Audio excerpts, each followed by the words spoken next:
अस्सलाम वालेकुम दोस्तों, welcome to my channel how it started. उम्मीद करता हूँ आप सब खैरियत से होंगे। तो दोस्तों, माजी में पाकिस्तानी करेंसी में मुख्तलिफ कदरों के सिक्के भी शामिल थे।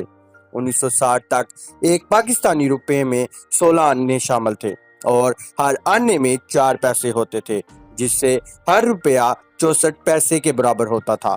नतीजे के तौर पर ये मुदरजा झैल सिक्के इस्तेमाल होते थे। 1 पैसा, 2 पैसा, 1, 2, 4, 8 आने और 1 रुपया। 1960 में पाकिस्तानी के मैट्रिक सिस्टम को अपनाने के बाद एक पाकिस्तानी रुपये में 100 पैसे शामिल हो गए। इस वक्त 1, 2, 5, 10, 25 और 50 पैसे के सिक्के दस्तयाब थे।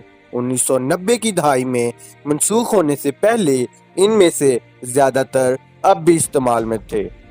दोस्तों, ये थी हमारी आज की